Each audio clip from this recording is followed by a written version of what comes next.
Hi all, എല്ലാവർക്കും secret P S സിയിലേക്ക് സ്വാഗതം.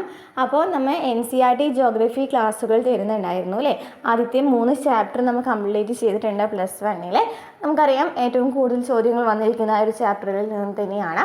അപ്പോൾ ആ ഒരു ചാപ്റ്ററിൻ്റെ ക്വിക്ക് റിവിഷൻ നോട്ടും നമ്മൾ തരുന്നുണ്ടായിരുന്നു. അപ്പോൾ ഇന്നത്തെ ക്ലാസ്സിൽ നമ്മൾ നോക്കുന്നത് 3ാമത്തെ ചാപ്റ്റർ നീരൊഴുക്ക് വ്യൂഹം എന്ന് പറയുന്ന ഒരു ചാപ്റ്ററിൻ്റെ ക്വിക്ക് റിവിഷൻ നോട്ടാണ്.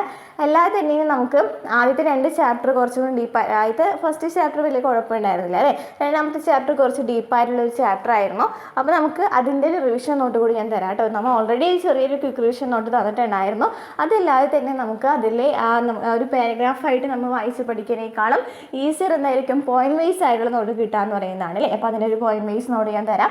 വേണമെന്നുണ്ടെങ്കിൽ കമൻറ്റ് ചെയ്യാം കേട്ടോ. നമ്മൾ ആദ്യത്തെ 2 ചാപ്റ്ററിൻ്റെയും തരാം. ഓക്കെ, അപ്പോൾ ക്ലാസ്സുകൾ ഇഷ്ടപ്പെടുകയാണെന്നുണ്ടെങ്കിൽ സപ്പോർട്ട് ചെയ്യുക. അതുപോലെ തന്നെ ഇനിയും നമുക്ക് NCERT ചാപ്റ്റേഴ്സ് എടുക്കാനായിട്ടുണ്ട്. പ്രധാനമായിട്ടുള്ള NCERT ചാപ്റ്റേഴ്സാണ് ഞാൻ എടുക്കുന്നത്. അതിനുശേഷം നമുക്ക് ബാക്കിയുള്ള ചാപ്റ്റേഴ്സൊക്കെ കംപ്ലീറ്റ് ചെയ്യാം കേട്ടോ. അപ്പോൾ ക്ലാസ്സുകൾ ഇഷ്ടപ്പെട്ടാൽ ലൈക്ക് ചെയ്യുക, കമൻറ്റ് ചെയ്യുക, ഹൈപ്പ് ചെയ്യുക. അതുപോലെ തന്നെ പ്ലേ ലിസ്റ്റും കൂടി ഒന്ന് ചെക്ക് ചെയ്ത് നോക്കാം കേട്ടോ. അപ്പോൾ ഞാനെടുത്ത ആദ്യത്തെ 2 ചാപ്റ്ററും എന്തായാലും ബൈ ഹാർട്ട് ആക്കാം എന്നുള്ള ഉദ്ദേശത്തോട് കൂടിയിട്ടാണ് കേട്ടോ. ഞാൻ 2 ചാപ്റ്റർ മനസ്സിലായിട്ടുണ്ടെന്ന് വിചാരിക്കുന്നു. എന്നാലും ഒന്നും കൂടി നമുക്കത് ബൈ ഹാർട്ട് ആക്കാം അല്ലേ. എടുത്ത ചാപ്റ്റർ നമുക്ക് ഒന്നും കൂടി മനസ്സിലാക്കാം അല്ലേ. അപ്പോൾ അതിന് വേണ്ടിയിട്ടാണ് ഞാൻ ആ ക്ലാസ് തരാമെന്ന് ഉദ്ദേശിക്കുന്നത് കേട്ടോ. നമ്മൾ പഠിച്ചിട്ടുള്ള ചാപ്റ്റർ ഒന്നും കൂടി അത് ഉറപ്പിക്കണം. നമുക്ക് NCERT ആയ കാരണം നമുക്കിപ്പോൾ അധികം കുട്ടികളൊന്നും NCERT ഭാഗത്ത് പഠിച്ചിട്ടുണ്ടായിരിക്കില്ല അല്ലേ. SCERT ഒക്കെ ആണെങ്കിൽ നമ്മൾ കുറേ പ്രാവശ്യം കണ്ടിട്ടുള്ള വീഡിയോസ് ആയിരിക്കാം, അല്ലാന്നുണ്ടെങ്കിൽ കുറേ പ്രാവശ്യം നമ്മൾ പഠിച്ചിട്ടുള്ള പോയിൻറ്റ്സ് ആയിരിക്കാം. NCERT ആകുമ്പോൾ നമുക്കറിയാം, ഇപ്പോൾ ആദ്യം തന്നെ പഠിക്കുന്ന കുട്ടികൾക്കാണെന്നുണ്ടെങ്കിൽ അത് കുറച്ച് ടഫ് തന്നെയാണ്. അപ്പോൾ ഞാനതിൻ്റെ നമുക്ക് ഏകദേശം ആ ഒരു മേഖലയിൽ എങ്ങനെയാണ് വരുന്നതെന്നുള്ളത് ചെറിയൊരു റിവിഷൻ നോട്ട് തന്നിട്ടുണ്ടായിരുന്നു.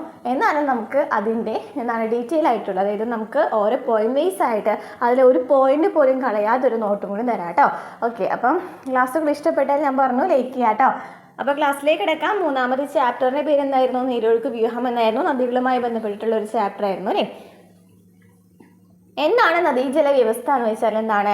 നിശ്ചിത ഗതിയിലൂടെയുള്ള നീരൊഴുക്കാണ് നദീജല വ്യവസ്ഥ അല്ലേ. നിശ്ചിത ഗതിയിലൂടെയുള്ള നീരൊഴുക്കിനെയാണ് നദീജല വ്യവസ്ഥ എന്ന് പറയുന്നത്. ഇനി എന്താണ് ജലനിർഗമന തടം എന്ന് വെച്ചാൽ? പ്രധാന നദിയും അവയുടെ പോഷക നദികളും ചേർന്നതാണ് ജലനിർഗമന തടം എന്ന് പറയുന്നത്. എന്താണ്? പ്രധാന നദിയും അവയുടെ പോഷക നദികളും ചേർന്നതാണ് ജലനിർഗമന തടം എന്ന് പറയുന്നത്. ഈ ഒരു പോയിന്റ് അവിടെ പറഞ്ഞിട്ടുണ്ടായിരുന്നില്ല അല്ലേ, കാരണം നമുക്കത് എനിക്ക് തോന്നുന്നു ക്വസ്റ്റ്യൻസ് ആയിട്ടായിരിക്കും തന്നിട്ടുണ്ടായിരിക്കാം. ഇനി 2 ജലനിർഗമന തടങ്ങളെ തമ്മിൽ വേർതിരിക്കുന്ന ഉയർന്ന പ്രദേശമാണ് നീർമറി പ്രദേശം. എന്താണ് നീർമറി പ്രദേശം എന്ന് വെച്ചാൽ 2 ജലനിർഗമന തടങ്ങളെ തമ്മിൽ വേർതിരിക്കുന്ന ഉയർന്ന പ്രദേശത്തെയാണ് നീർമറി പ്രദേശം എന്ന് പറയുന്നത്. ഓക്കെ, അപ്പം നിശ്ചിത ഗതിയിലൂടെയുള്ള നീരൊഴുക്കിനെയാണ് നദീജല വ്യവസ്ഥ എന്ന് പറയുന്നത്. പ്രധാന നദിയും അവയുടെ പോഷക നദികളെയും കൂടി ചേർന്നതിന് നമ്മൾ എന്ന് പറയുന്നു നിർഗമന തടം എന്ന്, ജലനിർഗമന തടം എന്ന് പറയുന്നു. 2 ജലനിർഗമന തടങ്ങളെ തമ്മിൽ വേർതിരിക്കുന്ന ഉയർന്ന പ്രദേശത്തെയാണ് നീർമറി പ്രദേശം എന്ന് പറയുന്നത്. ഇനി ജലനിർഗമന മാതൃകകൾ പറയുന്നുണ്ട് അല്ലെ. ഡ്രെയിനേജ് സിസ്റ്റം നമ്മൾ പഠിച്ചിട്ടുണ്ടായിരുന്നു. ഏതൊക്കെയാണ്? വൃക്ഷശിഖര മാതൃക അല്ലെ. ശിഖരാകൃതി എന്ന് പറഞ്ഞിട്ടുണ്ടായിരുന്നു. ഡെൻഡ്രിക് പാറ്റേൺ എന്ന് വെച്ചാൽ എന്താണ്? വൃക്ഷം പോലെ ക്രമരഹിതമായി പടർന്നു പന്തലിച്ചത്. ഇത് ശിഖരങ്ങളെ പോലെയാണ് അല്ലേ. മരത്തിൻ്റെ ചില്ലകളോട് സാദൃശ്യമുള്ളവയാണ്. വൃക്ഷം പോലെ ക്രമരഹിതമായി പടർന്ന് പന്തലിച്ച് കാണുന്ന മാതൃകയാണ് വൃക്ഷശിഖര മാതൃക, അല്ലാന്നുണ്ടെങ്കിൽ ഡെൻഡ്രിക് പാറ്റേൺ. ഇനി ബഹിർഗമന മാതൃക എന്നാണ്. റേഡിയൽ പാറ്റേൺ എന്ന് വെച്ചാൽ ഒരു പർവ്വതത്തിൻ്റെ കേന്ദ്രസ്ഥാനത്ത് നിന്നും പല ദിശകളിലേക്കും അല്ലെ. കേന്ദ്ര പ്രഭവ മാതൃക എന്ന് നമ്മൾ പഠിച്ചിട്ടുണ്ടായിരുന്നു അല്ലേ. അതിൻ്റെ വേറൊരു പേരാണ് ബഹിർഗമന മാതൃക എന്ന് പറയുന്നത് കേട്ടോ. അപ്പോൾ ഒരു പർവ്വതത്തിൻ്റെ കേന്ദ്രസ്ഥാനത്ത് നിന്നും പല ദിശകളിലേക്കും ഒഴുകുന്നതിനെയാണ് എന്ന് പറയുന്നത് ബഹിർഗമന മാതൃക എന്ന് പറയുന്നത്. ഇനി ദീർഘചതുരാകൃതി മാതൃക അല്ലെങ്കിൽ ട്രെല്ലിസ് പാറ്റേൺ എന്ന് വെച്ചാൽ എന്താണ്? പ്രധാന പോഷക നദികൾ സമാന്തരമായിട്ട് ഒഴുകുന്നുണ്ടാവും. 2ാമത്തെ പോഷക നദി പ്രധാന പോഷക നദിയുമായിട്ട് 90 ഡിഗ്രി കോൺ ഉണ്ടാക്കുന്നവയാണ് ദീർഘചതുരാകൃതി മാതൃക, അല്ലാന്നുണ്ടെങ്കിൽ ട്രെല്ലിസ് പാറ്റേൺ എന്ന് പറയുന്നത്. ഓക്കെ, അതായത് ജാലായുധ എന്നാണ് പഠിച്ചിട്ടുണ്ടായിരുന്നത് കഴിഞ്ഞ ചാപ്റ്ററിലായ ഒരു പേര്. ജാലായുധ മാതൃക എന്ന് പഠിച്ചിട്ടുണ്ടായിരുന്നു ജാലായുധ മാതൃക. ഓക്കെ, നെക്സ്റ്റ് അപകേന്ദ്ര മാതൃക, സെൻട്രിപെറ്റൽ പാറ്റേൺ. എല്ലാ ദിശയിൽ നിന്നും ഒഴുകി വരുന്ന നദികൾ ഒരു ജലാശയത്തിലേക്ക് ജലം പുറന്തള്ളുന്നതിനെയാണ് അപകേന്ദ്ര മാതൃക എന്ന് പറയുന്നത്. ഓക്കെ, അപ്പോൾ എന്താണ് നമ്മൾ പഠിച്ചത്? ജലനിർഗമന മാതൃകകളിൽ വൃക്ഷശിഖര മാതൃകയുണ്ട്, ബഹിർഗമന മാതൃക ഉണ്ട്, ദീർഘചതുരാകൃതി മാതൃകയുണ്ട്, അപകേന്ദ്ര മാതൃകയുണ്ട്. കഴിഞ്ഞ ചാപ്റ്ററിൽ ഇതിൻ്റെ വേറൊരു പേരാണ് നമ്മൾ പറഞ്ഞിട്ടുണ്ടായിരുന്നത് അല്ലേ? ഓക്കെ, നമുക്ക് ഒരു നോട്ട് കൂടി ഞാൻ തരാം കേട്ടോ. ഇതിൻ്റെ ഒപ്പം തന്നെ ഞാൻ ആ ഒരു നോട്ട് കൂടി എടുക്കാം. ഞാൻ പറഞ്ഞിട്ടുണ്ടായിരുന്നല്ലോ 2 നോട്ട് തരാമെന്നുള്ളത്. ഓക്കെ, അപ്പം നമുക്ക് ഈ ഒരു നോട്ടിനൊപ്പം തന്നെ വേറൊരു നോട്ട് കൂടി ഞാൻ തരാം കേട്ടോ. അപ്പോൾ അതിൽ നമുക്ക് കറക്റ്റായിട്ട് വീണ്ടും ആ ഒരു പേരുകൾ നമുക്ക് ഫെമിലിയർ ആയിട്ടുള്ള പേരുകൾ വരും. ഓക്കെ, ഇനി നദികളുടെ ഉത്ഭവത്തിൻ്റെ രീതി അനുസരിച്ച് ഇന്ത്യൻ നദീജല വ്യവസ്ഥ 2 തരമുണ്ട് അല്ലേ? ഹിമാലയ നദികളെന്നും ഉപദ്വീപീയ നദികളെന്നുമുണ്ട്. ഓക്കെ, എന്താണ് ഹിമാലയ നദികളെന്നും ഉപദ്വീപീയ നദികളെന്നുമുണ്ട്. ഏതൊക്കെ ഹിമാലയ നദികളാണുള്ളത്? സിന്ധു, ഗംഗ, ബ്രഹ്മപുത്ര എന്നിവ എന്താണ് ഹിമാലയ നദികളാണ് അല്ലേ? സിന്ധു എവിടെ നിന്നാണ് ഉത്ഭവിക്കുന്നത്? ടിബറ്റിലെ കൈലാസ് മലനിരയിലെ മാനസ സരോവർ തടാകത്തിൽ നിന്നാണ് ഉത്ഭവിക്കുന്നത്. ഇനി സിന്ധു നദിയുടെ പ്രധാനപ്പെട്ട പോഷക നദികളാണ് ജലം, ചിനാബ്, രവി, ബിയാസ്, സത്ലജ് എന്നിവ. ഏതൊക്കെയാണ്? ജലം, ചിനാബ്, രവി, ബിയാസ്, സത്ലജ് എന്നിവ. ഇനി സിന്ധു നദി പതിക്കുന്നത് എവിടെയൊക്കെയാണ്? അറബിക്കടലിലാണ് അല്ലേ? സിന്ധു നദി പതിക്കുന്നത് എവിടെയാണ്? അറബിക്കടലിലാണ്. അപ്പോൾ സിന്ധു നദിയെക്കുറിച്ച് പറയുകയാണെന്നുണ്ടെങ്കിൽ എവിടെ നിന്നാണ് ഉത്ഭവിക്കുന്നത്? ടിബറ്റിലെ കൈലാസ് പർവ്വതനിരയിലെ മാനസ സരോവർ തടാകത്തിൽ നിന്നാണ് ഉത്ഭവിക്കുന്നത്. ജലം, ചിനാബ്, രവി, ബിയാസ്, സത്ലജ് എന്നിവയാണ് പ്രധാനപ്പെട്ട പോഷക നദികൾ. അറബിക്കടലിലാണ് പതിക്കുന്നത്. നെക്സ്റ്റ് ഗംഗ. ഗംഗയെ കുറിച്ച് പറയുകയാണെന്നുണ്ടെങ്കിൽ ഗംഗ ഉത്ഭവിക്കുന്നത് എവിടെ നിന്നാണ്? ഗംഗോത്രിയിലെ ഗായ്മുഖ് ഗുഹയിൽ നിന്നാണ് ഉത്ഭവിക്കുന്നത്. എവിടെ നിന്നാണ്? ഗംഗോത്രിയിലെ ഗായ്മുഖ് ഗുഹയിൽ നിന്നാണ് ഉത്ഭവിക്കുന്നത്. യമുന, ഗോമതി, ഗണ്ഡക്, കോസി എന്നിവയാണ് പ്രധാനപ്പെട്ട പോഷക നദികൾ. ഏതൊക്കെയാണ് പ്രധാനപ്പെട്ട പോഷക നദികൾ? യമുന, ഗോമതി, ഗണ്ഡക്, കോസി എന്നിവയാണ് പ്രധാനപ്പെട്ട പോഷക നദികൾ. ഇനി ഗംഗയെ ബംഗ്ലാദേശിൽ അറിയപ്പെടുന്നത് എന്താണ്? പത്മ എന്നാണ് അല്ലേ? ഗംഗയെ ബംഗ്ലാദേശിൽ അറിയപ്പെടുന്നത് എന്താണ്? പത്മ എന്നാണ്. ഇനി ഗംഗ പതിക്കുന്ന എവിടെയാണ്? ബംഗാൾ ഉൾക്കടലിലാണ് അല്ലേ? ഗംഗ പതിക്കുന്ന എവിടെയാണ്? ബംഗാൾ ഉൾക്കടലിലാണ്. അപ്പോൾ ഗംഗ ഉത്ഭവിക്കുന്ന എവിടെ നിന്നാണ്? ഗംഗോത്രിയിലെ ഗായ്മുഖ് ഗുഹയിൽ നിന്നാണ്. യമുന, ഗോമതി, ഗണ്ഡക്, കോസി എന്നിവയാണ് പ്രധാനപ്പെട്ട പോഷക നദികൾ. ബംഗ്ലാദേശിൽ അറിയപ്പെടുന്നത് എന്നാണ്? പത്മ എന്നാണ്. ബംഗാൾ ഉൾക്കടലിൽ പതിക്കുന്നുണ്ട്. നെക്സ്റ്റ് ബ്രഹ്മപുത്രയെ കുറിച്ച് പറയുകയാണെന്നുണ്ടെങ്കിൽ ബ്രഹ്മപുത്ര എന്നാണ് ഹിമാലയ നദി തന്നെയാണ് അല്ലേ? ടിബറ്റിലെ മാനസ സരോവർ തടാകത്തിലെ കൈലാസ് പർവ്വതനിരയിൽ നിന്ന് തന്നെയാണ് ഉത്ഭവിക്കുന്നത്. ടിബറ്റിൽ എന്നാണ് അറിയപ്പെടുന്നത്? ബ്രഹ്മപുത്രയെ സാങ്പോ എന്നാണ് അറിയപ്പെടുന്നത് അല്ലേ? ബ്രഹ്മപുത്രയെ ടിബറ്റിൽ സാങ്പോ എന്നറിയപ്പെടുന്നു. ബംഗ്ലാദേശിൽ ജമുന എന്നറിയപ്പെടുന്നു. ബംഗ്ലാദേശിൽ ജമുന എന്നറിയപ്പെടുന്നു. സുബാൻസിരി, മാനസ്, ധൻസാരി പ്രധാനപ്പെട്ട പോഷക നദികളാണ്. സുബാൻസിരി, മാനസ്, ധൻസാരി എന്നിവ പ്രധാനപ്പെട്ട പോഷക നദികളാണ്. പതിക്കുന്ന എവിടെയാണ്? ബംഗാൾ ഉൾക്കടലിലാണ് അല്ലേ? പതിക്കുന്ന എവിടെയാണ്? ബംഗാൾ ഉൾക്കടലിലാണ്. അപ്പോൾ എന്താ പഠിച്ചത്? ബ്രഹ്മപുത്ര ടിബറ്റിലെ മാനസ സരോവർ തടാകത്തിലെ കൈലാസ് പർവ്വതനിരയിൽ നിന്നാണ് ഉത്ഭവിക്കുന്നത്. ടിബറ്റിൽ സാങ്പോ എന്നും ബംഗ്ലാദേശിൽ ജമുന എന്നും അറിയപ്പെടുന്നു. സുബാൻസിരി, മാനസ്, ധൻസാരി എന്നിവ പ്രധാനപ്പെട്ട പോഷക നദികളാണ്. ബംഗാൾ ഉൾക്കടലിലാണ് പതിക്കുന്നത്. ഓക്കെ, ഇനി നെക്സ്റ്റ് ഉപദ്വീപീയ നദികളെ കുറിച്ചിട്ട് പറയുകയാണെങ്കിൽ നമ്മൾ ഡീറ്റെയിൽ ആയിട്ട് പഠിച്ചിട്ടുള്ള കാര്യങ്ങൾ തന്നെയാണ്. ചെറിയൊരു നോട്ടാണ് കേട്ടോ. അപ്പോൾ എന്താണ് നർമ്മദ? നർമ്മദ എവിടെ നിന്നാണ് ഉത്ഭവിക്കുന്നത്? ഛത്തീസ്ഗഡിലെ മൈക്ല നിരകളിൽ നിന്നാണ് ഉത്ഭവിക്കുന്നത് അല്ലേ? നർമ്മദ എവിടെ നിന്നാണ് ഉത്ഭവിക്കുന്നത്? ഛത്തീസ്ഗഡിലെ മൈക്ല നിരകളിൽ നിന്നാണ് ഉത്ഭവിക്കുന്നത്. ഇനി താപ്തി ആണെങ്കിലോ? താപ്തി ആണെന്നുണ്ടെങ്കിൽ മധ്യപ്രദേശിലെ ബെയ്തുൽ ജില്ലയിലെ മുൾത്തായ് പീഠഭൂമിയിലെ നമ്മൾ പഠിച്ചിട്ടുണ്ടായിരുന്നു. ഏതാണ് താപ്തി? മധ്യപ്രദേശിലെ എവിടെ നിന്നാണ്? ബെയ്തുൽ ജില്ലയിലെ ബെയ്തുലിലെ എന്താണ്? മുൾത്തായ് പീഠഭൂമിയിൽ നിന്നാണ് ഉത്ഭവിക്കുന്നത്. ഇനി മഹാനദി. മഹാനദി എവിടെ നിന്നാണ് ഉത്ഭവിക്കുന്നത്? ഛത്തീസ്ഗഡിലെ മൈക്ല നിരയിൽ നിന്നാണ് അല്ലേ? ഛത്തീസ്ഗഡിലെ മൈക്ല നിരയിൽ നിന്നാണ് മഹാനദി ഉത്ഭവിക്കുന്നത്. ഇനി ഗോദാവരി ആണെങ്കിലോ? ഗോദാവരി ആണെന്നുണ്ടെങ്കിലോ നാസിക്, മഹാരാഷ്ട്ര അല്ലേ? ഗോദാവരി ഉത്ഭവിക്കുന്നത് എവിടെ നിന്നാണ്? നാസിക്, മഹാരാഷ്ട്രയിൽ നിന്നാണ്. ഓക്കെ, മഹാരാഷ്ട്രയിലെ നാസിക് നിന്നാണ്. ഇനി കൃഷ്ണയാണെങ്കിൽ മഹാരാഷ്ട്രയിലെ മഹാബലേശ്വറിൽ നിന്നാണ്. കൃഷ്ണയാണെങ്കിൽ മഹാരാഷ്ട്രയിലെ മഹാബലേശ്വർ കുന്നുകളിൽ നിന്നാണ്. കാവേരി ആണെങ്കിലോ? കർണാടകയിലെ കുടക്, ബ്രഹ്മഗിരിയിലെ എവിടെ നിന്നാണ്? കാവേരി കർണാടകയിലെ കുടക്, ബ്രഹ്മഗിരിയിൽ നിന്നാണ്. ഇനി ലൂണി ആണെങ്കിലോ? ലൂണി രാജസ്ഥാനിലെ ആരവല്ലി പർവ്വതനിരയിൽ നിന്നാണ് അല്ലേ? ലൂണി എവിടെ നിന്നാണ്? രാജസ്ഥാനിലെ ആരവല്ലി പർവ്വതനിരയിൽ നിന്നാണ്. ഇനി ഏറ്റവും നീളം കൂടിയ ഉപദ്വീപീയ നദി ചോദിക്കുകയാണെങ്കിൽ ഇതാണ് ഗോദാവരിയാണ്. ഗോദാവരി നമുക്ക് ദക്ഷിണ ഗംഗ എന്ന പേരിലും അറിയപ്പെടുന്നുണ്ട്. ഓക്കെ, അപ്പോൾ നർമ്മദ നദി ഉത്ഭവിക്കുന്ന എവിടെ നിന്നാണ്? ഛത്തീസ്ഗഡിലെ മൈക്ല നിരകളിൽ നിന്നാണ്. താപ്തി ആണെങ്കിൽ മധ്യപ്രദേശിലെ ബെയ്ത്തുലെ മുൾത്തായ് പീഠഭൂമിയിൽ നിന്നാണ്. മഹാനദി ഛത്തീസ്ഗഡിലെ മൈക്ലാനിര റായ്പൂരിൽ നിന്നാണ്. ഗോദാവരി മഹാരാഷ്ട്ര നാസിക്. കൃഷ്ണ മഹാരാഷ്ട്ര മഹാബലേശ്വർ കുന്നുകൾ. കാവേരി കർണാടക കുടക് ബ്രഹ്മഗിരി. ലൂണി രാജസ്ഥാൻ ആരവല്ലി. ഏറ്റവും നീളം കൂടിയ ഉപദ്വീപ് നദി ഏതാണ്? ഗോദാവരി. ദക്ഷിണ ഗോദാവരിയാണ്. ഗോദാവരി നമുക്ക് ദക്ഷിണ ഗംഗ എന്ന പേരിലും അറിയപ്പെടാം. ഓക്കെ, ഇനി ആ ചാപ്റ്ററിൽ നമ്മൾ ഡീറ്റെയിൽ ആയിട്ടുള്ള, അതായത് അതിൽ പ്രധാനപ്പെട്ട എല്ലാ പോയിന്റ്സ് എടുത്തിട്ടുള്ള ഒരു ചെറിയൊരു നോട്ടാണ് കേട്ടോ. നോക്കാം നമുക്ക്. കൃത്യമായ ചാലുകളിലൂടെയുള്ള ജലത്തിൻ്റെ ഒഴുക്കിനെയാണ് നീരൊഴുക്ക് എന്ന് പറയുന്നത് അല്ലേ. നീരൊഴുക്ക് എന്ന് വെച്ചാൽ എന്താ നമ്മൾ പറഞ്ഞത്? ഫസ്റ്റ് തുടക്കത്തിൽ എന്താ പറഞ്ഞിട്ടുണ്ടായിരുന്നത്? കൃത്യമായ ചാലുകളിലൂടെയുള്ള ജലത്തിൻ്റെ ഒഴുക്കിനെയാണ് നീരൊഴുക്ക് എന്ന് പറയുന്നത് അല്ലേ. ഇത്തരം നീരൊഴുക്കുകളുടെ ഒരു ശൃംഖലയാണ് നീരൊഴുക്ക് വ്യൂഹം അല്ലേ. എന്താണ്? ഇത്തരം നീരൊഴുക്കുകളുടെ ഒരു ശൃംഖലയാണ് നീരൊഴുക്ക് വ്യൂഹം എന്ന് പറയുന്നത്. അപ്പം എന്താണ്? കൃത്യമായ ചാലുകളിലൂടെയുള്ള ജലത്തിൻ്റെ ഒഴുക്കിനെയാണ് നീരൊഴുക്ക് എന്ന് പറയുന്നത്. ഈ നീരൊഴുക്കുകളുടെ ശൃംഖലയാണ് നീരൊഴുക്ക് വ്യൂഹം എന്ന് പറഞ്ഞത് അല്ലേ. ഇനി ഒരു നദിയിലേക്ക് എത്തുന്ന നിശ്ചിത പ്രദേശം അല്ലേ, ഒരു നദിയിലേക്ക് വെള്ളം എത്തുന്ന നിശ്ചിത പ്രദേശത്ത് എന്താ പറഞ്ഞത്? വൃഷ്ടി പ്രദേശം എന്ന് പറഞ്ഞു അല്ലേ. ഒരു നദിയിലേക്ക് വെള്ളം എത്തുന്ന നിശ്ചിത പ്രദേശത്തെയാണ് വൃഷ്ടി പ്രദേശം എന്ന് വിളിക്കുന്നത്. ക്ലിയർ ആണല്ലോ. ഇനി ഒരു നദിയും അതിൻ്റെ പോഷക നദികളും ചേർന്നൊഴുകുന്ന മുഴുവൻ പ്രദേശത്തെ നിന്ന് വിളിച്ചു? നീർത്തടം എന്ന് വിളിച്ചു അല്ലേ. അപ്പോൾ കൃത്യമായ ചാലുകളിലൂടെയുള്ള ജലത്തിൻ്റെ ഒഴുക്കിനെ നീരൊഴുക്ക് എന്ന് പറഞ്ഞു. ഇനി ഇത്തരം നീരൊഴുക്കുകളുടെ ശൃംഖലയെ നീരൊഴുക്ക് വ്യൂഹം എന്ന് പറഞ്ഞു. ഇനി ഒരു നദിയിലേക്ക് വെള്ളമെത്തുന്ന നിശ്ചിത പ്രദേശത്തെ വൃഷ്ടിപ്രദേശം എന്ന് പറഞ്ഞു. ഒരു നദിയും അതിൻ്റെ പോഷക നദികളും ചേർന്നൊഴുകുന്ന മുഴുവൻ പ്രദേശത്ത് എന്താ പറഞ്ഞത്? നീർത്തടം എന്ന് പറഞ്ഞു അല്ലേ.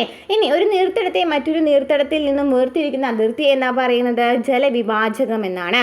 ഒരു നീർത്തടത്തെ മറ്റൊരു നീർത്തടത്തിൽ നിന്നും വേർതിരിക്കുന്ന അതിർത്തിയാണ് ജലവിഭാജകം. ക്ലിയർ ആണല്ലോ. ഓരോ ടൈമും ക്ലിയർ ആയെന്ന് വിചാരിക്കുന്നു. ഇനി നീരൊഴുക്ക് മാതൃകകൾ. എത്ര നീരൊഴുക്ക് മാതൃകകളാണ് നമ്മൾ പഠിച്ചത്? 4 എണ്ണമാണ് അല്ലേ. ഇതിന് വേറൊരു പേര് നമ്മൾ പഠിച്ചു. ഓക്കെ, ഇനി ശിഖരാകൃത മാതൃക. ശിഖരാകൃത മാതൃക എന്ന് വെച്ചാൽ, അല്ലെങ്കിൽ ഡെൻഡ്രിറ്റിക് പാറ്റേൺ എന്ന് വെച്ചാൽ എന്താണ് ശിഖരാകൃത മാതൃക എന്ന് വെച്ചാൽ? മരത്തിൻ്റെ ചില്ലകളോട് സാദൃശ്യമുള്ള മാതൃകയാണ് അല്ലേ ശിഖരാകൃത മാതൃക എന്ന് പറയുന്നത്. എക്സാമ്പിൾ എന്താ പഠിച്ചത്? ഉത്തരേന്ത്യൻ സമതലങ്ങളിലെ നദികളാണ് ശിഖരാകൃത മാതൃക എക്സാമ്പിൾ. ഇനി കേന്ദ്രപ്രഭ മാതൃക. എന്താണ് കേന്ദ്രപ്രഭ മാതൃക എന്ന് വെച്ചാൽ? ഒരു ഭാഗത്തു നിന്ന് ജലം വഴി ഒരു ഭാഗത്തു നിന്ന് ജലം ഒഴുകുകയാണ് ചെയ്യുന്നത് അല്ലേ. ആ ഒരു വൃഷ്ടി പ്രദേശം അല്ലേ, നമ്മൾ പറഞ്ഞു വൃഷ്ടി പ്രദേശം എന്ന് വെച്ചാൽ എന്താ പറഞ്ഞത്? ഒരു നദിയിലേക്ക് വെള്ളം എത്തുന്ന നിശ്ചിത പ്രദേശത്തെ വൃഷ്ടി പ്രദേശം എന്ന് പറഞ്ഞു. കേന്ദ്രപ്രഭ മാതൃക എന്ന് വെച്ചാൽ, അതായത് ഒരു പ്രദേശത്ത് നിന്ന് വെള്ളം ഒഴുകി എത്തുന്നുണ്ടല്ലോ, അതായത് ഏതെങ്കിലും ഒരു കുന്നിൻ മുകളിൽ നിന്നൊക്കെ ആയിരിക്കും അത് ഉത്ഭവിക്കുന്നത് അല്ലേ. അങ്ങനെ ഉത്ഭവിച്ചിട്ട് നദിയിൽ നിന്ന് ജലം ഒഴുകുന്നുണ്ട് അല്ലേ. ഇങ്ങനെ ഉത്ഭവിക്കുന്നില്ല, ഒരു ഭാഗത്ത് നിന്ന് ഉത്ഭവിക്കുന്നത്. ഒരു എക്സാമ്പിൾ പറയുകയാണെങ്കിൽ അമർകണ്ടക് പീഠഭൂമിയിൽ നിന്ന് ഉത്ഭവിക്കുന്ന നദികൾ, അതായത് നമ്മൾ പീഠഭൂമിയിൽ നിന്ന് മലനിരകളിൽ നിന്നൊക്കെ ഉത്ഭവിക്കുന്നത് പറഞ്ഞിട്ടില്ലേ. അതായത് ഒരു കുന്നിൻ മുകളിൽ നിന്ന് ഉത്ഭവിക്കുന്നത് ഇനിയാണ് എന്ന് പറയുന്നത് കേന്ദ്രപ്രഭ മാതൃക എന്ന് പറയുന്നത്. ഓക്കെ, അപ്പോൾ ഒരു കുന്നിൻ മുകളിൽ നിന്ന് ഉത്ഭവിച്ചൊഴുകുന്ന നദികളെയാണ് എന്ന് പറയുന്നത് കേന്ദ്രപ്രഭ മാതൃക എന്ന് പറയുന്നത് അല്ലേ. അതിന് എക്സാമ്പിളാണ് അമർകണ്ടക് പീഠഭൂമിയിൽ നിന്നും ഉത്ഭവിക്കുന്ന നദികൾ. ഇനി നെക്സ്റ്റ് ജാലായുധ മാതൃക. എന്താണ് ട്രില്ലിസ് പാറ്റേൺ എന്ന് വെച്ചാൽ?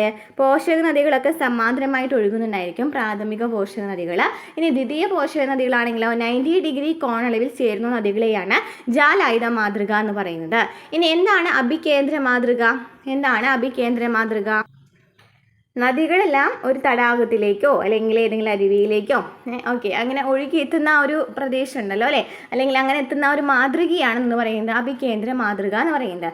അതായത് നദികൾ നമ്മൾ പറഞ്ഞു കുന്നിന് മുകളിൽ നിന്നൊക്കെ ഉത്ഭവിച്ചിട്ട് ഇങ്ങനെ നദികൾ ഒഴുകിയെത്തുന്ന ഒരു പ്രദേശം ഉണ്ടല്ലോ, അല്ലെങ്കിൽ ഒഴുകിയെത്തുന്ന ഒരു മാതൃകയുണ്ടല്ലോ, അതെല്ലാം കൂടിയിട്ട് ഒരു തടാകത്തിലേക്കോ അല്ലെങ്കിൽ കുളത്തിലേക്കോ ഏതെങ്കിലും പുഴയിലേക്കൊക്കെ അല്ലേ ഇങ്ങനെ ചേരുന്നത്. അതിനെയാണ് അഭികേന്ദ്ര മാതൃക എന്ന് പറയുന്നത്. ഓക്കെ, ക്ലിയർ ആണല്ലോ. അപ്പോൾ ശിഖരാകൃത മാതൃക പഠിച്ചു, കേന്ദ്രപ്രഭ മാതൃക പഠിച്ചു, ജാലായുധ മാതൃക, അഭികേന്ദ്ര മാതൃക. ക്ലിയർ ആണെന്ന് വിചാരിക്കുന്നു. ഇതിന് ഡീറ്റെയിൽ ആയിട്ടുള്ള ക്ലാസ് നമ്മൾ തന്നിട്ടുണ്ട് കേട്ടോ. അതിൻ്റെ ലിങ്ക് ഞാൻ ഡിസ്ക്രിപ്ഷനിൽ കൊടുക്കാം. അത് കാണാത്തുണ്ടെങ്കിൽ അത് പോയി കാണാം. അതിൽ നമ്മൾ ഡീറ്റെയിൽ ആയിട്ട് ഓരോ ടേമും എന്താണെന്നും അതിൻ്റെ എക്സാമ്പിളും പറയുന്നുണ്ട്.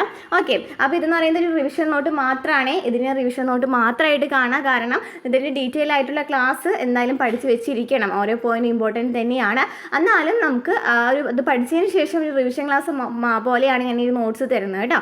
ഓക്കെ, നെക്സ്റ്റ് എന്താണ്? ഉത്ഭവ രീതിയുടെയും സ്വഭാവ സ്വഭാവ പ്രത്യേകതകളുടെയും അടിസ്ഥാനത്തിൽ ഇന്ത്യൻ നദീവ്യൂഹത്തെ ഹിമാലയൻ നദികളെന്നും ഉപദ്വീപീയ നദികളെന്നും വേർതിരിക്കാം അല്ലേ. നമുക്ക് എന്താണ് രണ്ട് പേരിൽ നമുക്ക് എന്താണ് വേർതിരിക്കാനായിട്ട് പറ്റും. എന്താണ് ഹിമാലയൻ നദികളെന്നും ഉപദ്വീപീയ നദികളെന്നും. ഇനി ഹിമാലയൻ നീരൊഴുക്കിലെ നദീവ്യൂഹങ്ങളെ എന്നാണ് അറിയപ്പെടുന്നത്. ഹിമാലയൻ നീരൊഴുക്കിലെ നദീവ്യൂഹങ്ങളിൽ എക്സാമ്പിൾ ചോദിക്കുകയാണെങ്കിൽ ഇതാണ്, അല്ലെങ്കിൽ ഹിമാലയൻ നദികൾ ചോദിക്കുകയാണെങ്കിൽ ഇതാണ് സിന്ധു, ഗംഗ, ബ്രഹ്മപുത്ര എന്നീ നദികളാണ്. ഇവിടുത്തെ പ്രത്യേകത എന്ന് വെച്ചാൽ ഇവ വറ്റാത്ത നദികളായിരിക്കും. കാരണം എന്താണ്, ഇവിടെ മഴ നന്നായിട്ട് ലഭിക്കുന്നുണ്ടായിരിക്കാം. ഇപ്പം മഴ ഇല്ലാന്നുണ്ടെങ്കിൽ തന്നെ അവിടെ എന്താണ് മഞ്ഞുള്ള കാരണം അല്ലെ, ഹിമാലയിലുള്ള കാരണം എന്താണ് അത് ഉരുകിയിട്ട് എന്ത് സംഭവിക്കും, വെള്ളം ഉണ്ടാകൂലേ. അപ്പം എന്താണ് നമുക്ക് പറയാം, മഴയിൽ നിന്നും മഞ്ഞുരുകിയും ജലം ലഭിക്കുന്നതിനാൽ തന്നെ ഇവ വറ്റാത്ത നദികളാണ്. ഓക്കെ, ക്ലിയർ ആണല്ലോ.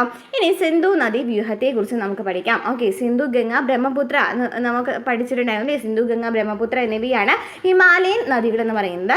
ഇതിൽ സിന്ധു നദിയെ കുറിച്ച് നോക്കുകയാണെന്നുണ്ടെങ്കിൽ ഇത് എവിടെ നിന്നാണ് ഉത്ഭവിക്കുന്നത്? ടിബറ്റിലെ കൈലാസ പർവ്വതത്തിലെ ബൊക്കാർച്ചി ഹിമാനിയിൽ നിന്നാണ് ഉത്ഭവിക്കുന്നത്. ഓക്കെ, ഈ ബൊക്കാർച്ചി ഹിമാനി എന്നുള്ളത് പഠിച്ചു വെച്ചിരിക്കുക. നമ്മൾ കഴിഞ്ഞ നോട്ടിൽ എന്താണ് ബൊക്കാർച്ചി ഹിമാനി എന്നല്ല അല്ലേ പറഞ്ഞിട്ടുണ്ടായിരുന്നത്. ഓക്കെ, അപ്പോൾ ഇവിടെ ബൊക്കാർച്ചി ഹിമാനി എന്നുള്ളത് ഇമ്പോർട്ടൻ്റ് ആണ്. കാരണം നമുക്ക് SCERTയിലും എന്താണ് ബൊക്കാർച്ചി ഹിമാനി തന്നെയാണ് കൊടുത്തിരിക്കുന്നത്.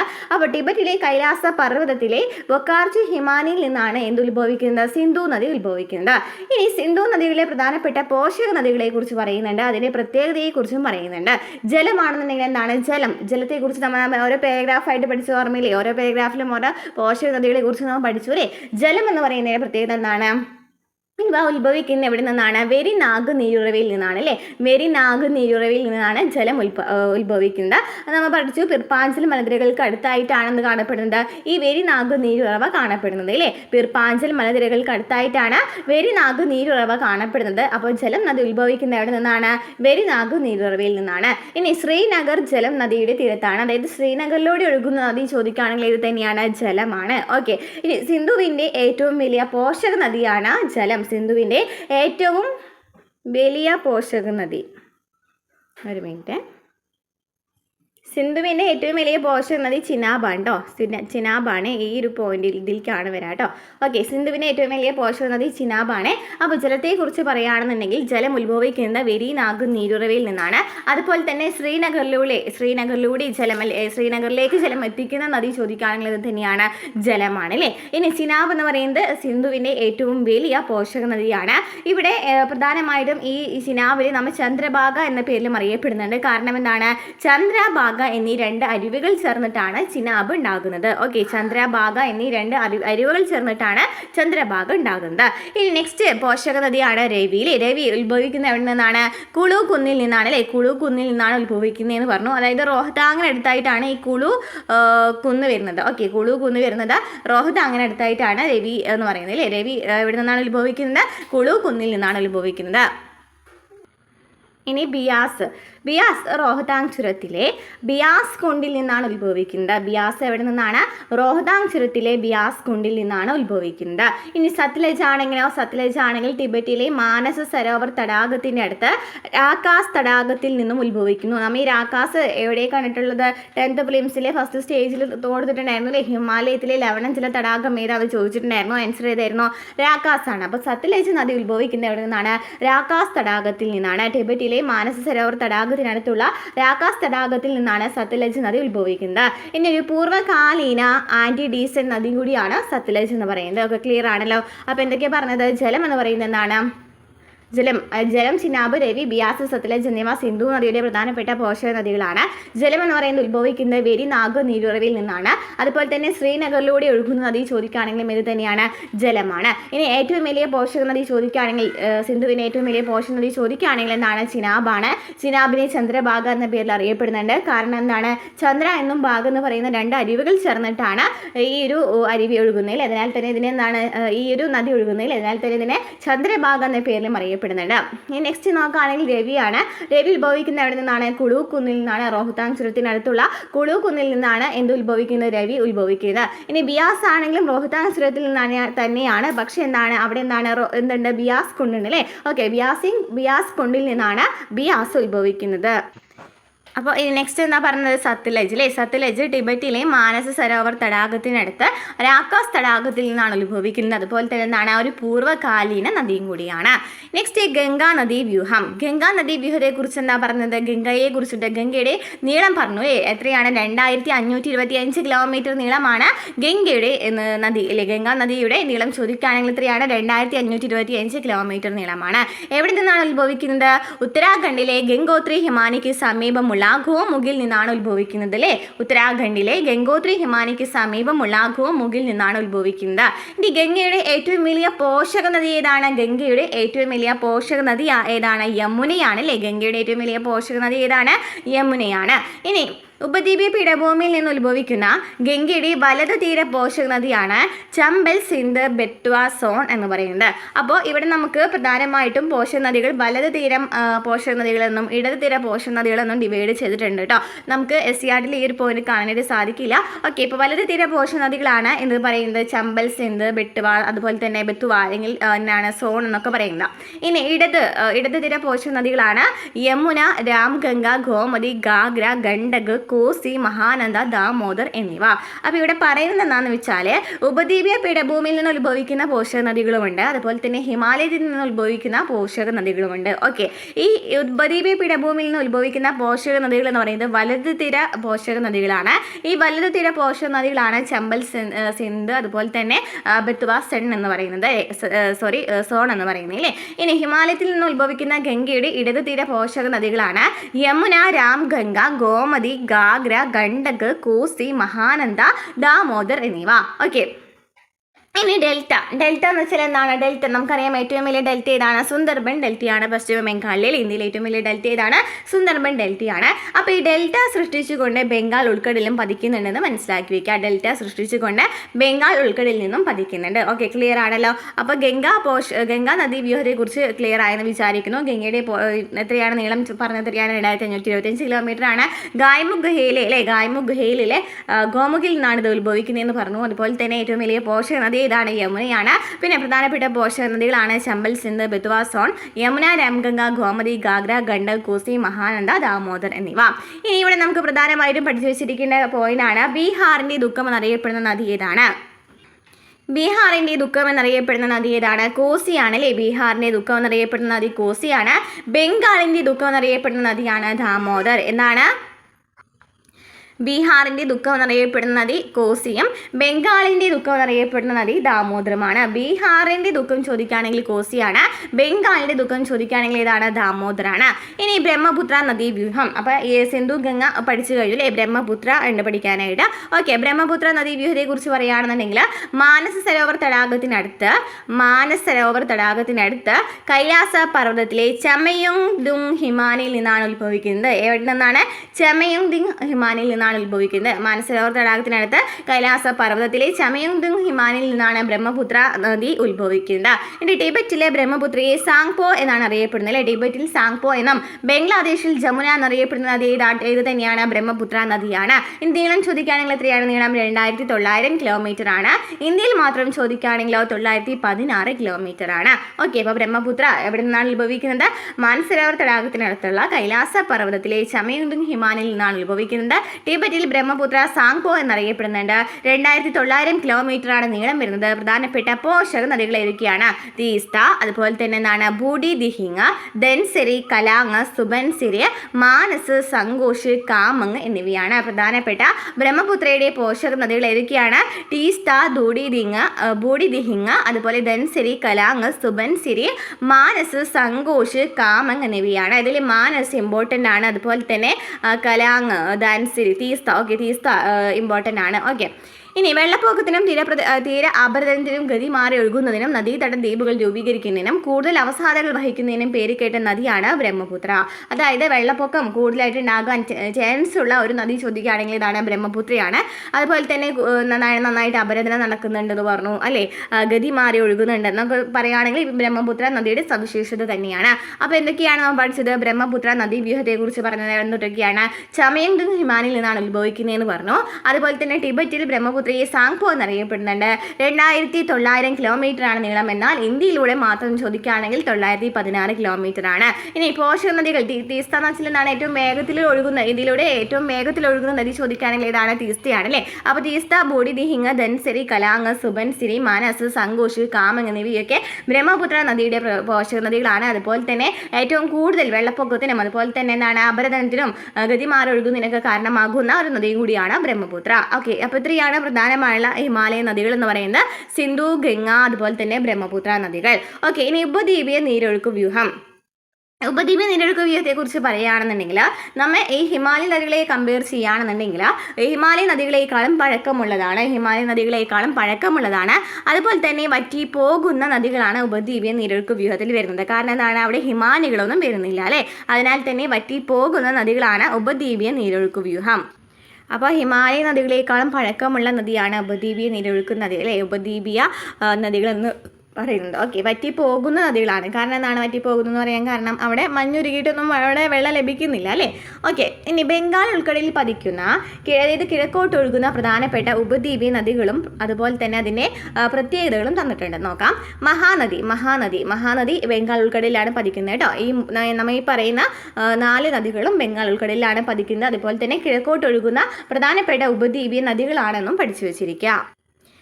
അപ്പം മഹാനദിയെക്കുറിച്ച് പറയുകയാണെന്നുണ്ടെങ്കിൽ ഉത്ഭവസ്ഥാനം എവിടെയാണ്? സിഹാമ ആണല്ലേ. സിഹാമ ജില്ല ഛത്തീസ്ഗഡ്, അല്ലാന്നുണ്ടെങ്കിൽ റായ്പൂർ ജില്ല എന്നും പറയാം. ഓക്കെ, അപ്പോൾ സിഹാമ ജില്ല ഛത്തീസ്ഗഡ് ആണ് മഹാനദി ഉത്ഭവിക്കുന്നത്. ഇനി മഹാനദിയുടെ പ്രധാനപ്പെട്ട സവിശേഷതകൾ എന്തൊക്കെയാണ്? മധ്യപ്രദേശ്, ഛത്തീസ്ഗഡ്, ഒഡീഷ എന്നീ സംസ്ഥാനങ്ങളിലൂടെ ഒഴുകുന്ന നദിയാണ് മഹാനദി. ഏതൊക്കെ സംസ്ഥാനങ്ങളാണ്? മധ്യപ്രദേശ്, ഛത്തീസ്ഗഡ്, ഒഡീഷ എന്നീ സംസ്ഥാനങ്ങളിലൂടെ ഒഴുകുന്ന നദിയാണ് മഹാനദി. ഇനി നെക്സ്റ്റ് ഗോദാവരി എന്നാണ് ഏറ്റവും വലിയ ഉപദ്വീപീയ നദി ചോദിക്കുകയാണെങ്കിൽ ഏതാണ്? ഗോദാവരിയാണ് അല്ലേ. ഗോദാവരി ഉത്ഭവിക്കുന്ന എവിടെ നിന്നാണ്? നാസിക് ജില്ല മഹാരാഷ്ട്രയാണ് അല്ലേ. നാസിക് ജില്ല മഹാരാഷ്ട്രയാണ്. ഏറ്റവും വലിയ ഉപദ്വീപീയ നദീ വ്യൂഹമാണ് ഗോദാവരി. ദക്ഷിണ ഗംഗ എന്നറിയപ്പെടുന്ന ഇതിനെയാണ് ഗോദാവരിയെയാണ് ദക്ഷിണ ഗംഗ എന്നറിയപ്പെടുന്നത്. അതുപോലെ തന്നെ ഇതൊക്കെ സംസ്ഥാനങ്ങളിലൂടെ ഒഴുകുന്നുണ്ട്? മഹാരാഷ്ട്ര, ഛത്തീസ്ഗഡ്, ഒഡീഷ, ആന്ധ്രാപ്രദേശ് എന്നീ സംസ്ഥാനങ്ങളിലൂടെ ഒഴുകുന്നു. മഹാരാഷ്ട്ര, ഛത്തീസ്ഗഡ്, ഒഡീഷ, ആന്ധ്രാപ്രദേശ് എന്നീ സംസ്ഥാനങ്ങളിലൂടെ ഒഴുകുന്നു. അതുപോലെ തന്നെ പെൺഗംഗ, ഇന്ദ്രാവതി, പ്രാൺഹിത, മഞ്ചീര എന്നിവയാണ് പ്രധാനപ്പെട്ട പോഷക നദികൾ. ഗോദാവരിയുടെ പ്രധാനപ്പെട്ട പോഷക നദികൾ ഏതൊക്കെയാണ്? പെൺഗംഗ, ഇന്ദ്രാവതി, പ്രാൺഹിത, മഞ്ചീര എന്നിവയാണ്. ഇനി കൃഷ്ണ നദി ഉത്ഭവിക്കുന്ന എവിടെ നിന്നാണ്? സഹ്യാദ്രിയിലെ മഹാബലേശ്വർ കുന്നുകളിൽ നിന്നാണ് അല്ലേ. കൃഷ്ണ നദി ഉത്ഭവിക്കുന്നത് എവിടെ നിന്നാണ്? സഹ്യാദ്രിയിലെ മഹാബലേശ്വർ കുന്നുകളിൽ നിന്നാണ്. ഉപദ്വീപീയ നദികളിൽ രണ്ടാമത്തെ വലിയ നദി ചോദിക്കുകയാണെങ്കിൽ ഏതാണ്? കൃഷ്ണ നദിയാണ്. ഉപദ്വീപീയ നദികളിൽ രണ്ടാമത്തെ വലിയ നദി ഏതാണ്? കൃഷ്ണ നദിയാണ്.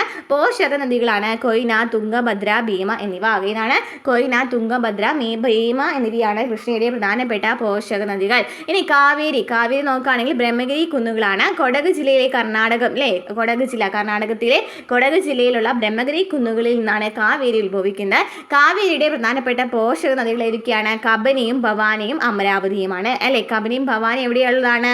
നമ്മുടെ കേരളത്തിലൂടെ ഒഴുകുന്ന നദികളാണ്. അമരാവതി ആണെന്നുണ്ടെങ്കിൽ എവിടെയാണ്? തമിഴ്നാട്ടിലാണ് അല്ലേ. ഓക്കെ, അപ്പോൾ എന്തൊക്കെയാണ് നമ്മൾ പഠിച്ചത്? പ്രധാനമായിട്ടും വരുന്ന ബംഗാൾ ഉൾക്കടലിൽ പതിക്കുന്ന അല്ലെങ്കിൽ കിഴക്കോട്ട് ഒഴുകുന്ന പ്രധാനപ്പെട്ട ഉപദ്വീപീയ നദികൾ പഠിച്ചു. ഇതൊക്കെയാണ് മഹാനദിയുടെ പ്രധാന ഉത്ഭവസ്ഥാനം എവിടെയാണ്? റായ്പൂർ ജില്ല അല്ലെ. റായ്പൂർ ജില്ല ഛത്തീസ്ഗഡ്, അല്ലെങ്കിൽ എന്താണ്? സിഹാമ ജില്ല എന്നും പഠിച്ചു വെച്ചിരിക്കുക. സവിശേഷത നോക്കുകയാണെങ്കിൽ ഇതൊക്കെ സംസ്ഥാനങ്ങളിലൂടെയാണ് ഒഴുകുന്നത്? മധ്യപ്രദേശ്, ഛത്തീസ്ഗഡ്, ഒഡീഷ എന്നീ സംസ്ഥാനങ്ങളിലൂടെ ഒഴുകുന്നു. ഇനി ഗോദാവരി നാസിക് ജില്ല മഹാരാഷ്ട്രയിൽ നിന്നാണ് ഉത്ഭവിക്കുന്നത്. ഏറ്റവും വലിയ ഉപദ്വീപീയ നദിയാണ്. ദക്ഷിണ ഗംഗ എന്നറിയപ്പെടുന്നതാണ് ഗോദാവരി നദിയെയാണ്.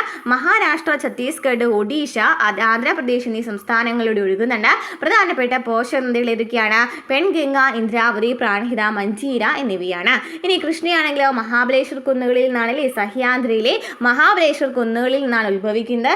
ഉപദ്വീപീയ നദികളിൽ രണ്ടാമത്തെ വലിയ നദി ചോദിക്കുകയാണെങ്കിൽ ഏതാണ്? കൃഷ്ണ നദിയാണ്. പോഷക നദികളാണ് കൊയ്ന, തുംഗഭദ്ര, ഭീമ എന്നിവ. ഇനി കാവേരി കർണാടക ജില്ലയിലെ കർണാടക സംസ്ഥാനത്തിലെ കൊടക് ജില്ലയിലെ ബ്രഹ്മഗിരി കുന്നുകളിൽ നിന്നാണ് ഉത്ഭവിക്കുന്നത്. പോഷക നദികൾ ഏതൊക്കെയാണ്? കബനി, ഭവാനി, അമരാവതി എന്നിവയാണ്. ക്ലിയർ ആണല്ലോ. ഇനി നമുക്ക് അറബിക്കടലിൽ പതിക്കുന്നവ നോക്കാം. ഇതൊക്കെ നമുക്ക് പാരഗ്രാഫ് ആയിട്ടാണ് അല്ലേ നമുക്ക് ആ ഒരു ടെക്സ്റ്റ് ബുക്കിൽ തന്നിട്ടുണ്ടായിരുന്നത്. ഇനി അറബിക്കടലിൽ പതിക്കുന്ന പ്രധാനപ്പെട്ട നദികളാണ് നർമ്മദ, താപ്തി, ലൂനി എന്നിവ. ഇപ്പം അറബിക്കടലിൽ പതിക്കുന്നു എന്ന് പറയുകയാണെങ്കിൽ പടിഞ്ഞാറോട്ട് ഒഴുകുന്ന നദിയാണ് അല്ലേ അറബിക്കടലിൽ പതിക്കുന്ന നദി എന്ന് വെച്ചാൽ. അപ്പോൾ നർമ്മദ നദിയുടെ ഉത്ഭവസ്ഥാനം എവിടെയാണ്? അമർകണ്ടക് പീഠഭൂമിയാണ് അല്ലേ? അമർകണ്ടക് പീഠഭൂമിയാണ് നർമ്മദ നദിയുടെ ഉത്ഭവസ്ഥാനം. അമർകണ്ടക് പീഠഭൂമിയാണ്. ഇനി വിദ്യാപർവ്വതത്തിനും സൽപുര പർവ്വതത്തിനും ഇടയിലുള്ള ഭ്രംശ താഴ്വരയിലൂടെ ഒഴുകുന്ന നദി ഏതാണ്? നർമ്മദയാണ് അല്ലേ? വിദ്യാപർവ്വതത്തിനും സൽപുര പർവ്വതത്തിനും ഇടയിലുള്ള ഭ്രംശ താഴ്വരയിലൂടെ ഒഴുകുന്ന നദി ഏതാണ്? നർമ്മദയാണ്. സർദാർ സരോവർ ഡാം ഈ നദിയിലാണ്. ഏത് നദിയിലാണ്? നർമ്മദ നദിയിലാണ് സർദാർ സരോവർ ഡാം സ്ഥിതി ചെയ്യുന്നത്. ഇനി താപ്തി നമ്മൾ പറഞ്ഞു മുൾത്തായ് പീഠഭൂമി അല്ലേ? മുൾത്തായ് പീഠഭൂമി മധ്യപ്രദേശിലെ ബേട്ടുൽ ജില്ലയിലെ മുൾത്തായ് പീഠഭൂമിയിൽ നിന്നാണ് താപ്തി ഉത്ഭവിക്കുന്നത്. ഒഴുകുന്ന സംസ്ഥാനങ്ങൾ ഏതൊക്കെയാണ്? മഹാരാഷ്ട്രയും മധ്യപ്രദേശുമാണ്. മഹാരാഷ്ട്രയും മധ്യപ്രദേശുമാണ്. ഇനി ലൂണി നദി നമുക്കറിയാം മരുഭൂമിയിലൂടെ ഒഴുകുന്ന നദിയാണ് ലൂണി നദി. പുഷ്കർ രാജസ്ഥാൻ. എവിടെ നിന്നാണ് ഉത്ഭവിക്കുന്നത്? എവിടെ നിന്നാണ്? പുഷ്കർ രാജസ്ഥാനാണ്. മരുഭൂമിയിലൂടെ ഒഴുകുന്ന നദിയാണ്. രാജസ്ഥാനിലെ ഏറ്റവും വലിയ നദീവ്യൂഹം ചോദിക്കുകയാണെങ്കിൽ ലൂണി നദി തന്നെയാണ്. മഴക്കാലത്ത് മാത്രം ഒഴുകുന്നതാണ് അല്ലേ? മഴക്കാലത്ത് മാത്രമാണ് നീരൊഴുക്ക് വരുന്നത്. അപ്പോൾ എന്തൊക്കെയാണ് പ്രധാനമായിട്ട് വരുന്ന അറബികളിൽ പതിക്കുന്ന പ്രധാനപ്പെട്ട നദികൾ ഏതൊക്കെയാണ്? നർമ്മദയും താപ്തിയും ലൂണിയുമാണ്. നർമ്മദ അമർകണ്ടക് പീഠഭൂമിയിൽ നിന്ന് ഉത്ഭവിക്കുന്നു. വിദ്യാപർവ്വതത്തിനും സൽപുര പർവ്വതത്തിനും ഇടയിലുള്ള ഭ്രംശ താഴ്വരയിലൂടെ ഒഴുകുന്നു. അതുപോലെ തന്നെ സർദാർ സരോവർ ഡാമും ഏത് നദിയിലാണ്? നർമ്മദ നദിയിലാണ്. താപ്തി ആണെങ്കിൽ മുൾത്തായ് പീഠഭൂമിയാണ് അല്ലേ? മുൾത്തായ് ബേട്ടുൽ ജില്ലയിലെ മധ്യപ്രദേശിൽ നിന്നാണ് ഉത്ഭവിക്കുന്നത്. ഒഴുകുന്ന സംസ്ഥാനങ്ങൾ മഹാരാഷ്ട്രയും മധ്യപ്രദേശുമാണ്. ലൂണിയാണെങ്കിൽ പുഷ്കർ രാജസ്ഥാനിലാണ് ഉത്ഭവിക്കുന്നത്. മരുഭൂമിയിലൂടെ ഒഴുകുന്ന നദി രാജസ്ഥാനിലെ ഏറ്റവും വലിയ നദീവ്യൂഹം. മഴക്കാലത്ത് മാത്രമാണ് നീരൊഴുക്ക് വരുന്നത്. ഇനി ഹിമാലയ നദികളും ഉപദ്വീപി നദികളും തമ്മിലുള്ള വ്യത്യാസം താരതമ്യം നമുക്ക് നോക്കാം. ഉത്ഭവസ്ഥാനം ഹിമാലയ നദികൾ ഉത്ഭവിക്കുന്ന എവിടെ നിന്നാണ്? ഹിമാനികൾ നിറഞ്ഞ ഹിമാലയ പർവ്വതമാണ് അല്ലേ? ഹിമാനികൾ നിറഞ്ഞ ഹിമാലയ പർവ്വതത്തിൽ നിന്നാണ് ഹിമാലയ നദികൾ ഉത്ഭവിക്കുന്നത്. എന്നാൽ ഉപദ്വീപി നദികൾ ഉത്ഭവിക്കുന്ന എവിടെ നിന്നാണ്? ഉപദ്വീപീയ പീഠഭൂമിയും അതുപോലെ തന്നെ മധ്യ ഉന്നത തടത്തിൽ നിന്നാണ്. ഉപദ്വീപീയ പീഠഭൂമിയും മധ്യ ഉന്നത തടത്തിൽ നിന്നാണ്. ഇതെന്താണ് ഇതിലെ ഉപദ്വീപീയ പീഠഭൂമി, എന്താണ് മധ്യ ഉന്നതതടം എന്നൊക്കെ നമ്മൾ ഡീറ്റെയിൽ ആയിട്ട് കഴിഞ്ഞ ചാപ്റ്ററിൽ പറഞ്ഞിട്ടുണ്ടായിരുന്നു. ഇനി നീരൊഴുക്കിന്റെ സ്വഭാവം നോക്കുകയാണെങ്കിൽ ഹിമാലയ നദികൾ വറ്റാത്ത നദികളാണല്ലേ? കാരണം എന്താണ്? ഹിമാലയങ്ങളിൽ നിന്നും മഴയിൽ നിന്നും ജലം ലഭിക്കുന്നുണ്ട്. എന്നാൽ ഉപദ്വീപ നദികൾ കാലികമാണ്. കാരണം എന്താണ്? മൺസൂൺ മഴയെ മാത്രം ആശ്രയിച്ചിട്ടാണ് ഇവിടുത്തെ ഈ ഉപദ്വീപ നദികൾ എന്ന് പറയുന്നത്. നീരൊഴുക്കിന്റെ തരം നോക്കുകയാണെങ്കിൽ സമതല പ്രദേശങ്ങളിൽ എന്താണ്? വൃക്ഷശിഖര മാതൃകയാണ്. അതുപോലെ തന്നെ പൂർവ്വകാലിക നീരൊഴുക്കാണ്. എന്നാൽ ഉപദ്വീപി നദികൾ നോക്കുകയാണെന്നുണ്ടെങ്കിൽ ജലായുധ, കേന്ദ്രപ്രഭവ, ചതുരാകൃതി മാതൃക. നമ്മൾ നേരത്തെ പറഞ്ഞു ഈ ചതുരാകൃതി മാതൃക. നീ വേറെ പേരെന്താണ് പറഞ്ഞത്? ചതുരാകൃതി മാതൃക എന്നാ പറഞ്ഞിട്ടുണ്ടായിരുന്നത്. ജാലായുധ മാതൃക എന്ന് പറഞ്ഞല്ലോ. ഈ പേരൊക്കെ ജസ്റ്റ് ഒന്ന് പഠിച്ചു വെച്ചിരിക്കാട്ടെ. നമുക്കറിയില്ല ഏത് പേരാണ്. നമുക്ക് എല്ലാം പഠിച്ചു പോയിട്ട് ചിലപ്പോൾ പേരുകൾ തമ്മിൽ വ്യത്യാസം തോന്നിയാലോ അല്ലേ? അപ്പം ഓക്കെ. അപ്പം നമ്മൾ നീരൊഴുക്കിനെ നോക്കുകയാണെങ്കിൽ അതായത് ഹിമാലയ നദികളിൽ ഇതാണ് ശിഖരാകൃതി മാതൃക മാത്രമേ വരുന്നുള്ളൂ. ബാക്കി 3 മാതൃകകളും എവിടെ വരുന്നുണ്ട്?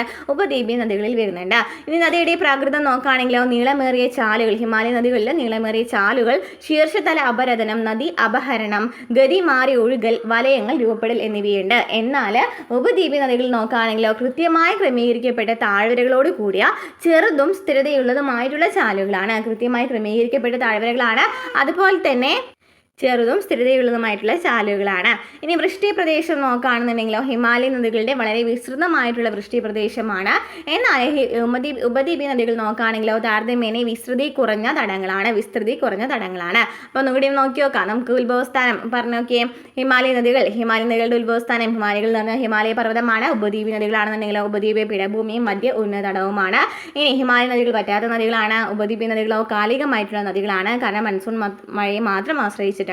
ഇനി ഹിമാലയ നദികൾ എന്താണ്? വൃക്ഷശിഖര മാതൃകയാണെന്നുണ്ടെങ്കിൽ ബാക്കി 3 മാതൃകകളും വരുന്നത് ഉപദ്വീപീയ നദികളിലാണ്. പിന്നെ ചാലുകൾ നീളമേറിയ ചാലുകളും അതുപോലെ തന്നെ അപരദനവും നദി അപഹരണവും ഗതിമാറി ഒഴുകലൊക്കെ ഹിമാലയ നദികളിൽ നടക്കുന്നുണ്ടെങ്കിലും ഉപദ്വീപീയ നദികളിലാണെന്നുണ്ടെങ്കിൽ എങ്ങനെയാണ്? ഭയങ്കര ചുറ്റിയോട് കൂടിയിട്ടുള്ള ചാലുകളാണ് അല്ലേ? അതുപോലെ തന്നെ വളരെ വിസ്തൃതമായിട്ടുള്ള വൃഷ്ടി പ്രദേശമാണ് ഹിമാലയ നദികൾക്കുള്ളത്. എന്നാൽ താരതമ്യേന വിസ്തൃതി കുറഞ്ഞ തടങ്ങളാണ് എന്തിനുള്ളത്? ഉപദ്വീപീയ നദികൾക്കുള്ളത്. ഓക്കെ, ക്ലിയർ ആണല്ലോ. അപ്പോൾ ഈ ചാപ്റ്റർ ക്ലിയർ ആയെന്ന് വിചാരിക്കുന്നു. ഇനി ഈ ഒരു ചാപ്റ്റർ ഞാൻ വീണ്ടും റിവിഷൻ തരുന്നില്ല. ഓക്കെ, ബാക്കി 2 ചാപ്റ്ററിനെയും റിവിഷൻ ക്ലാസ് വേണമെന്നുണ്ടെങ്കിൽ കമൻറ്റ് ചെയ്യുക. നമുക്ക് അടുത്ത ക്ലാസ്സിൽ കാണാം കേട്ടോ.